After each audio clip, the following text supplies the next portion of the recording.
Hello and welcome everyone. Today we have a special episode of Grung Conversations and we're talking with Narek Margaryan from ArmComedy. Hello Narek. Hi, Narek. Hey guys, it's really cool to be here on Grung. Well, Thank I've you. been thanks. a long time reader. Wow.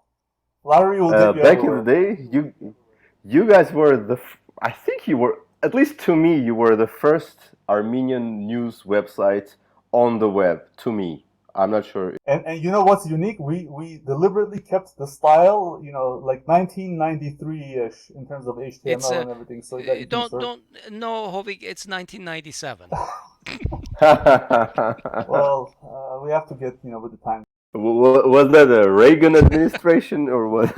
Yeah, something like that. I mean, we have long-term plans on upgrading our, website, but every time we sort of come back to it, another decade passes. So, And there's another side to this. Retro is coming back, so if you wait just a couple of months more, you're gonna be the trendiest websites on. that's what I normally do, like at work too, if I sort of, don't do my tasks, sometimes they forget about it. And that is exactly our plan. Every 20 years, we'll have 15 minutes of fame. Well, Narek, I think a lot of Armenians from Armenia know you, and Sergey from ArmComedy, but for those, English-speaking audience who don't know you, can you maybe introduce yourself and how you got into all this mess? Sure. I'm Narek Margaryan. I used to have a proper job at one of the USAID projects, aiding Armenia on its So, way. Sakan, sorry, we have to cancel the interview. Oh, I don't think that applies to USAID though, because it's like a state-funded thing. So yeah, I used to have a proper job, like helping electoral system, doing this election project, and my friend Sergey was working in a similar anti-corruption project, and while doing it, we started a little website inspired by The Onion to do just satiric news, because we saw all this funny stuff and none of it. There was basically like a really low point on political humor because like we had a lot of it in the 90s, some of it in the beginning of the 2000s, and then at some point there was nothing. So we decided to fill the vacuum. And we did it on our own. We started with the website, then it turned into internet TV show on CivilNet, and then we were invited to a TV channel, and it's been Does that close to website 10 still years. We're exist? doing, yeah, the website still produces news. In fact, yesterday, if you've heard this news that somebody named his daughter Joe Biden in honor of Joe Biden, that was us. That's not real news. It's been taken away by all the I don't want to say real news websites because that kind of beats the purpose. It's not real if you take stuff from satiric news website, but that didn't happen. That was our humor. Yeah, so all along we've been doing this TV show for close to 10 seasons now called ArmComedy, which if you've seen The Daily Show, we're the Armenian Daily Show. We've been doing stand-up. We had Conan O'Brien on our show. We traveled to Conan O'Brien's show. We were guests on the show. So that's us in a nutshell. So you reached the pinnacle of your fame already, yeah. Yeah, it's all been downward ever since. I was gonna leave out that part, but yes. The spiraling fall. So you're syndicated now on Arm News, or do you have? Does anyone else carry you? No, it's Arm News. I believe some regional TV stations then re-air whatever we do on Arm News, but Arm News is our outlet. And are they broadcasting throughout Armenia, or now has it changed to only Yerevan? I forget the recent. No, that's the problem. We're broadcasting Yerevan only, but then some regional stations syndicate some of the best shows from Arm News, which happens to be us along the way. So, Yes, Narek, but this is your a full-time lot of job? people watch us on YouTube. Yeah, yes. Why are you surprised? Why do people keep asking me whether it's a full time? It's a full time job, and sometimes time isn't enough to cover all the stuff that is happening, and that's been one of the cases. Facebook has this memories option that brings you memories. And we're now 3 years from the day when Pashinyan came to power, and one of the memories was like a post of mine on the subject, and then one of our friends asking, do you think you will now have lack of material? You won't have anything to make fun of? And Sergey responded to that, let's hope so. And now, 3 years in the state that we are in currently now, how naive we were, how optimistic and stupidly naive we were. Yeah, it's everyone is so what I found, this is a 3-year mark, and everyone who was against Pashinyan at the time is today proudly displaying, resharing their posts, saying, "See what I told you," and people like me are sort of ashamed. Well, not ashamed, but like I had like this like mellow post. I think something like, well, this was surprising, but Okay. yeah, Okay, I never had a yeah. Dukhov hat. Although my when we visited Armenia, I bought like one for my son. But I should have not said that. But yeah, it's like, if you have a anti-Pashinyan post on April 25, 2018, you're golden today. Yeah, well, I was optimistic as most people were. I like having known him actually and interviewed him before. I knew it wasn't going to be like a great success, but you always hope that uh, like it's actually wrong to assume that one guy needs to be competent enough, clever enough, uh, technical enough, forward thinking enough to do everything on his own. You hope that if you're very average, at least you will get a superb team. And I think that was the thing everyone hoped for, that he will surround himself with true professionals who are best, who this previous oppressive regime was not giving a chance to show what they're capable of. Supposedly there were these people, but what these 3 years have proved, they weren't they weren't such people. Nobody oppressed them during previous administration, and Pashinyan only surrounded himself with using just one criteria: how loyal are you? If you are very loyal, you can take any portfolio. You can be Minister of Health or Minister of Defense. Doesn't matter how competent you are. You just need to be super loyal. Without we're getting too serious now. So you said you started 10 years ago. In earnest, when did it become a day job? I know, like, it wasn't a full day job 10 years ago, was it? It became a day job.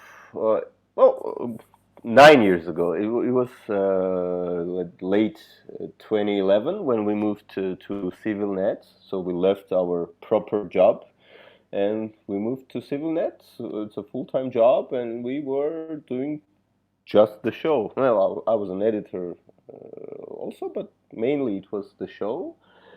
And yeah, ever since, like, there's other stuff we do. Like, I write screenplays, and one of the movies I've written with Sergey was this movie, Head of State, which basically in 2016 predicted that a journalist will become president in Armenia and will F everything up. I said F because I'm not sure. Can I swear on your podcast or no?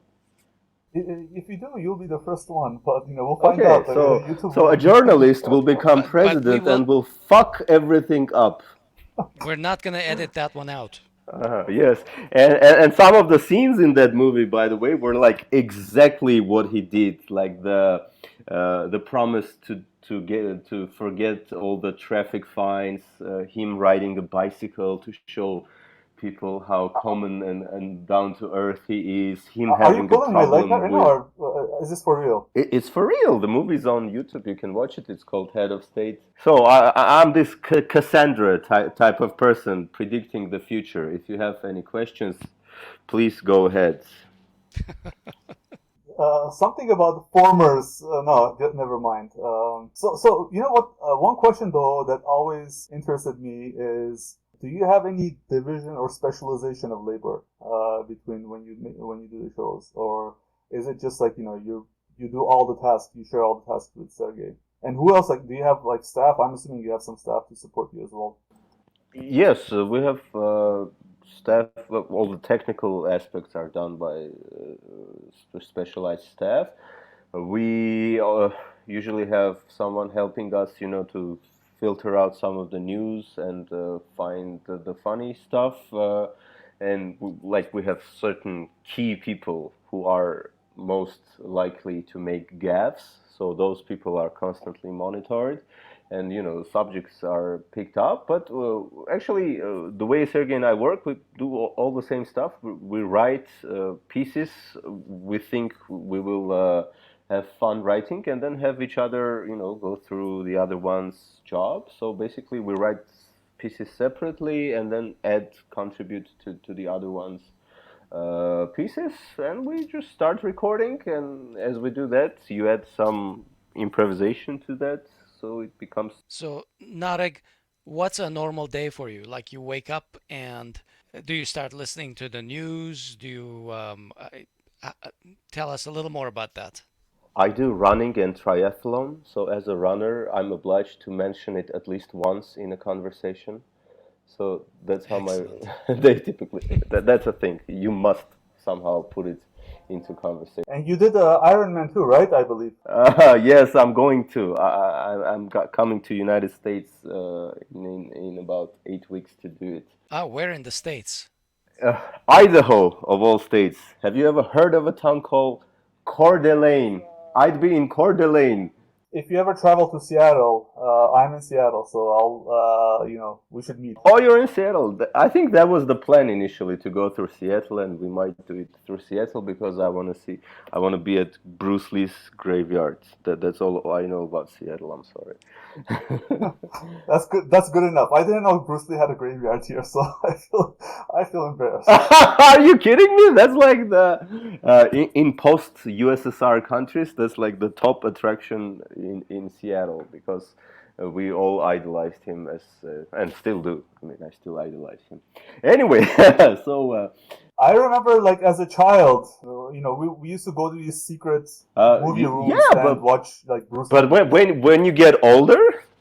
Yeah, but when you get older, you start to discover the philosopher that he was, and watching his interviews and reading the stuff he's written, and he's amazing. He was such a sharp person, and at the young age when he actually peaked, I'm still, astonished by how smart and ahead of his time he was. Yeah, I moved to the U.S. when I was 11, so my Bruce Lee education probably stopped right there. But you need to tell me about. And in Armenia, we used to call him Bruce Lin. Lin, yes, that was his name, and not just two separate words. It's just Bruce Lin, like one name. I can't believe that they told you Soviet people that Bruce Lee died. We knew it all along. We had spoilers. Yes, he's still alive, and he lives in Glendale, I think. Oh, alive! Okay, don't say that. Is he next to Elvis? Is Elvis and him, are they neighbors? Yes, he's a few doors down. So Narek, we I think communicated over Twitter like about 2 weeks ago, and you had complained about me not including ArmComedy in my chart of most popular YouTube channels. My mistake. I'll include it next time. But how are you doing on sort of improving your ratings vis-a-vis some of the other popular channels out there? We talked about Christine Halajan, and I was just so I'm expanding our library. So trying this recording tool that we have. So I was going to have some suggestions for you on how you can sort of improve your show so you can get more listeners. Let's hear this out. Let me see if this works. Ես երեք ձեզ մի երկու բան բացատրեցի, բայց ոնց որ տեղ չի հասել. So you want us to yell like more frequently? That's what everyone, all the top channels do that. Well, sometimes we yell, especially when we do a parody of Pacinian. We would go, Vestavichin, Vestavichin, Vestavichin! Like, you have to yell those things out, otherwise they don't work. So you tried that. I forgive you for omitting us from that list because you live in Seattle and you don't know Bruce Lee is buried there. So that's okay. We see a certain pattern there. Don't see the elephant in the room. The ratings have basically, I would say, doubled ever since ever since I don't even know how to put it, but ever since this horrible thing started happening, because people are looking for, first of all, there isn't much criticism of Pashinyan on television. That's one thing. Second thing, it's all very hard for us. People have thoughts and they don't find it resonating anywhere, and we do resonate those thoughts. And thirdly, we're a comedy show, we're a satiric show, so basically you get to laugh at these horrible things that are happening, and that's a form of therapy, because and that's like for the past 5 months, that's the most frequent comment under our videos, that all of this is terrible, but somehow we're laughing at it, and thank you for sort of helping us go through it.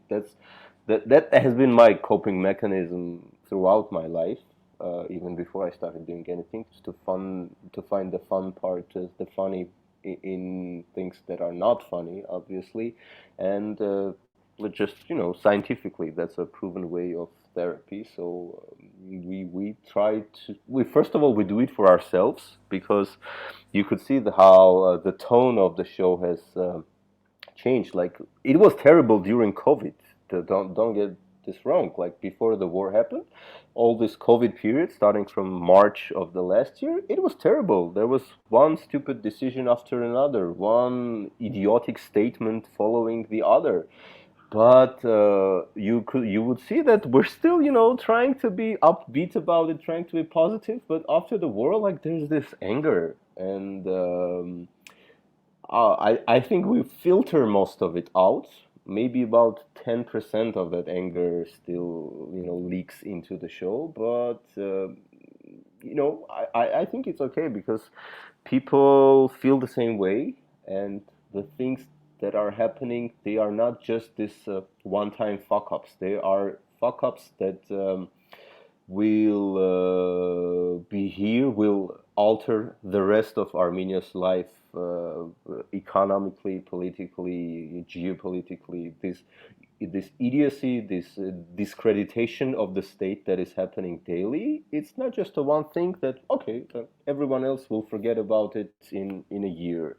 No, like, we were showing we're this clown state where a prime minister can say that Russian Iskander missile exploded for 10%, and then a couple of days later say, oh no, I was wrong about that. You're not taken seriously, and unfortunately this goes to the state. This is not just this, okay, this one person was insane, but the other 3 million of us are normalish. No, this bleeds through, you see, and it will take years and years to prove to the world that we're like a serious international player, an actual serious country. Yeah, this has been a big setback. Obviously, I don't want to steal material from your show, but we have some major news this week that I was thinking maybe we could sort of go over, and I wanted to get your thoughts about it. So, what are your thoughts about genocide recognition, and how did Armenians in Armenia react, besides naming their kids Joe Biden? Well, obviously there have been spoilers, like teasers, trailers, theatrical trailers in the news that he's going to use the word. And we've all been let down so many times that, like, there was basically Groundhog Day each time, saying that, oh, maybe the president of US will say the word, and then Turkey's doing a statement, oh, this will hinder our relationship, blah blah blah.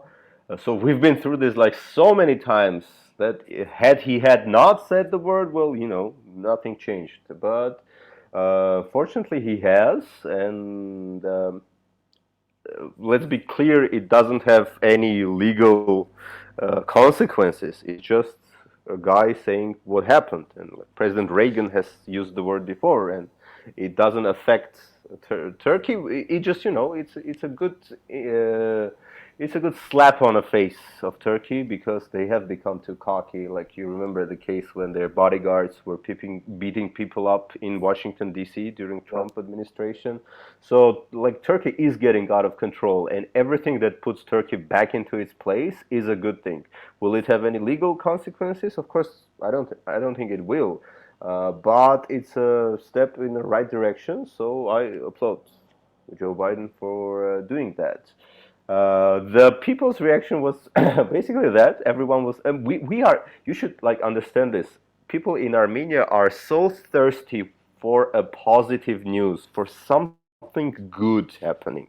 So when this happened, like we get euphoric, and that euphoria has taken us to wrong places before, and I don't think it's like a good, set of mind to get excited about whatever the hell happens in the world.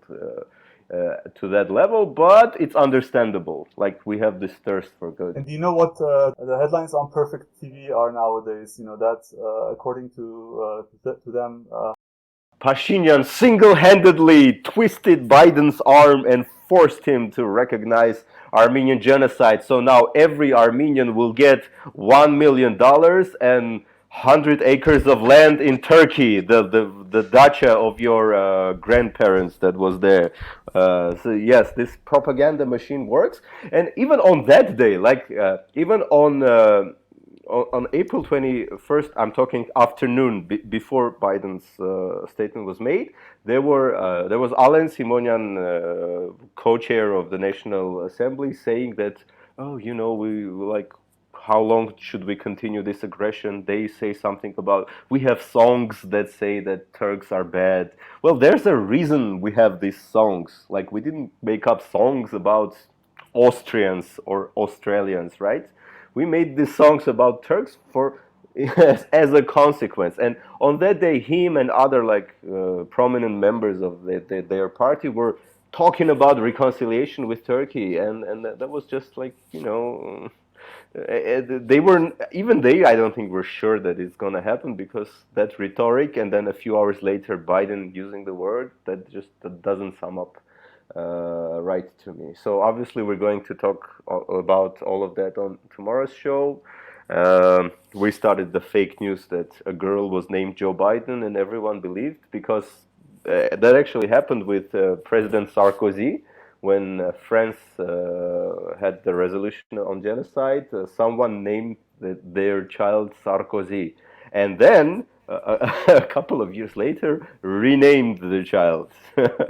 oh, how many children are named Nicole in Armenia nowadays? I bet some are, and some got renamed. But there was this picture of some guy that had a tattoo of Nicole profile on his chest.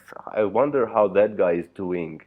Has he done a laser removal, or is he still a proud zombie? I'm not sure. Maybe he could add some long hair and add an E after the L. There'll be Nicole. And it might be his girlfriend or something. I don't know. Or maybe just remove the profile and put Nicole Kidman instead, and then say that he always liked her work as an actress. Or Nicole Akhbalyan, actually a much better choice. I'm sure some tattoo artists can work wonders. So. Yeah, all the Dukhov tattoos. You know how many Dukhov tattoos were made? Actually, I was in Glendale in 2018, I think it was, or 19, and there was a Dukhov bakery I think it was Artsakh Street or somewhere there. So there was a Dukhov bakery. Does it still exist, or has it changed to Nakhkinner bakery?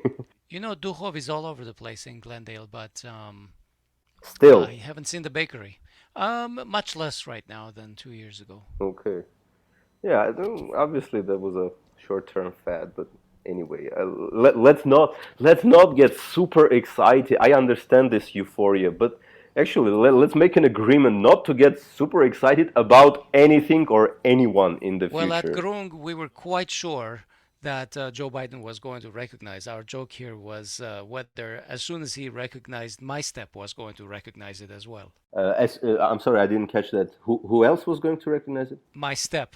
İmkayla Gannem. All right. Yeah, well, I think they'll have to create a committee of scientists, to really investigate the thing, and Yeah. maybe eventually, yes, we will come to a conclusion. Have you met Lynn Tracy, by the way? No, I haven't. Okay, too bad.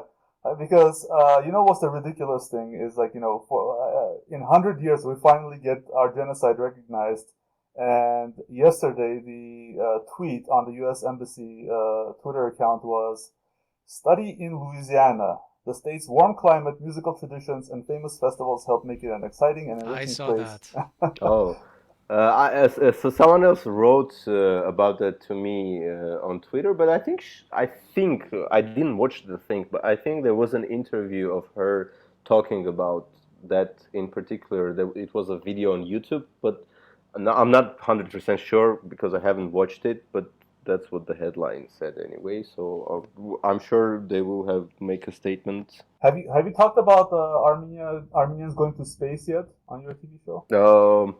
We have. It was actually back in the day when there was this. Remember when we had a Ministry of Diaspora and Hranu Shakopyan was the minister? There was this little swindler that came from Russia, Armenian guy. His name was Artur Pogosyan, and he said that he's a spaceman. And looking at him, like he looked quite the opposite of a space person. Anyway, so he said that he was planning to fly to. So this was some sort of a swindler thing, to get people writing articles about this guy. And she actually invited him to the ministry. Like they had serious conversations, and then we made a show about it, saying like this guy is an obvious crook. How stupid can you be to actually sort of, legitimize him? Well, you know what happened last week, right? I think Nikol Pashinyan signed an executive order regulating Armenia's activities. Oh in space. yes. Well, these things pop up every year. Like basically, imagine us doing the show for 10 years. At least once a year, Armenia signs something of the kind. We were first making fun of it, but it's like a mundane sort of UN member state kind of. You're just supposed to. But yeah, it's actually funnier when he actually has his own initiatives of that magnitude. Like remember, he said there'll be 10 million trees planted in 1 year. Probably going to space is going to be easier than that. Yes. That I've talked like to people who do just that, plant trees in Armenia. Everyone said it's impossible, but if he aims to do 10 million and plants 100,000, it's still win. So that was the whole attitude. But I mean, he does these promises of that magnitude, like to be this regional center for something, 10 million trees, 5 million population by the year, I don't know what. So basically just, not having fixed the easiest of the problems, talking about things of that magnitude is ridiculous.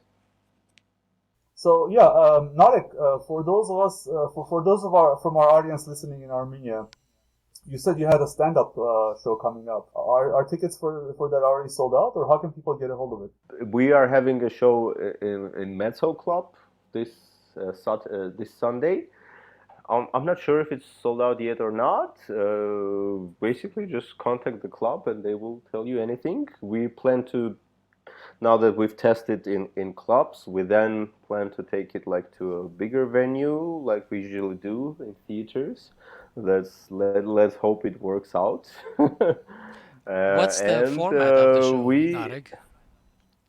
It's basically stand up on political okay. stuff, So it doesn't mimic the non-political news stuff show? as well. No. It's just like regular stand up that you've seen, the things we've experienced. Of course, some topical jokes. Actually, we've been touring in United States in 2018. It was, and we want to come and do more. When we were in the States, we did the show in English. A lot of Armenians that don't speak Armenian that well came to the show, and we had a good vibe. So we we're looking forward to do it again. Just come and talk. Yeah, Actually, we had shows in that'd be fun. Boston, show in San Francisco, LA, obviously. Well, I certainly hope you guys increase your audience in multiple different new ways. Thank you. And thank you for coming as a guest on our show. Lovely. It was a privilege. Like I said, I've been following you ever since, 1999-ish. Thank you for that. It's really cool. Wonderful. All right, thank you. Talk to you again. See you. That concludes this week's conversation on Grung. We look forward to your feedback, including your suggestions for conversation topics in the future. Contact us on our website at grung.org, that's GROONG, or on our Facebook page, ANN-Grung, or in our Facebook group, Grung-Armenian News Network. Special thanks to Lara Osborne for providing the music for our podcast. I'm Hovik Manucharyan, and on behalf of everyone in this episode, I wish you a good week. Thank you for listening, and talk to you soon.